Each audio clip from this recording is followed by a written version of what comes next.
Because in our country, in our history, the most important part of our history is the role that temples played in the liberation of India. That is why the invading Islamic forces, and to some extent the British, they demolished our temples. 40,000 temples have been destroyed during the Islamic period. And many people say that we will restore all the 40,000. But in our religion, we make a distinction between a temple and a temple which is being done on a specific piece of land. For instance, Ram was born in Ram Mandir, in Ayodhya. So my argument in Parliament, remember that there was a fight between the Hindu pujaris and the Muslim Waqf board after the Babri Masjid was demolished.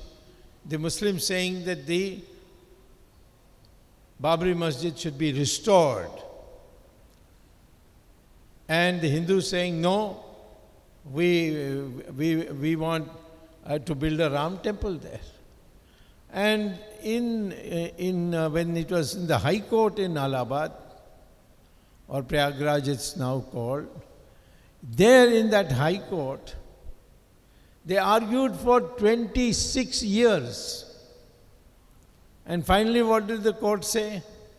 All right, 2/3 of that area, which was being called as Babri Masjid land, 2/3 of that area will be given to Hindus, and 1/3 will go to Muslims. Both rejected it. And then both appealed against it to the Supreme Court. It came to the Supreme Court in 2010, and nothing was done for almost 10-12 years. When I asked the Chief Justice, why is this not being considered? He said, what new thing we are going to decide? Allahabad High Court said 2/3, 1/3 division. We may say 3/4, 1/4 division. That also will be not acceptable. So let it be there like that.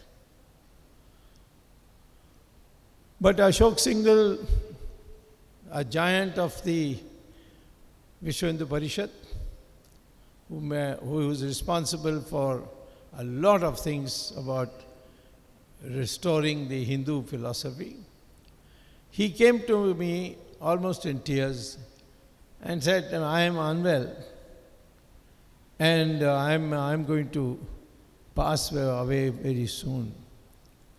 I want you to take up this issue. So I said, I'm an economist. If you want to know whether there's going to be inflation or not, you please come to me. But I know nothing about temples. At that stage, now of course I know a lot. But I said, I know nothing about the temples. So how can I? He said, no, I want you to do it somehow. Now, for me to go and enter into the Supreme Court, both sides, the government side and the Hindu side and the Muslim side, they opposed my entry, saying, why is it necessary? Just coming in, he's not an expert in temples, nothing. But I produced an argument which ultimately got us victory. I said, fine, it is true that there was a temple first and then it was demolished, and the temple can be built again somewhere else. Masjid can also be built somewhere else.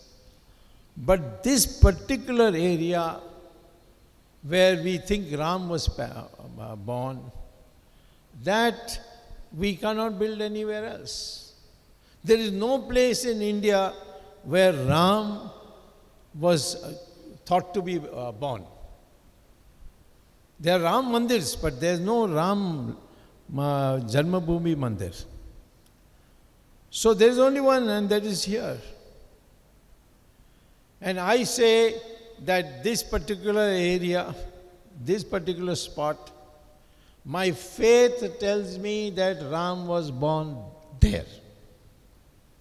Who can contradict it? Nobody can contradict it because nobody knows. And I am saying it on faith. How can you argue on faith? Because the Constitution, if you go and read, it says in its preamble that we shall be guided by faith. Among many other things they have written, we are guided by faith. Faith is something which you have to respect of the people. Not one person or 2%. A vast number of people have faith that Ram was born there.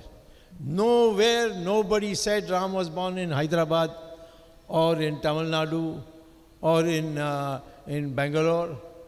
Every Hindu used to use the word in Ayodhya.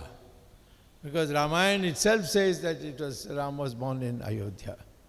So that was very clear. And therefore, the arguments went that since there is no other place, I have a fundamental right where these people don't have a fundamental right. They have an ordinary right. And therefore, both these people must be rejected. And the court must decide that and direct the government of India to build the Ram Mandir in where the Babri Masjid stood.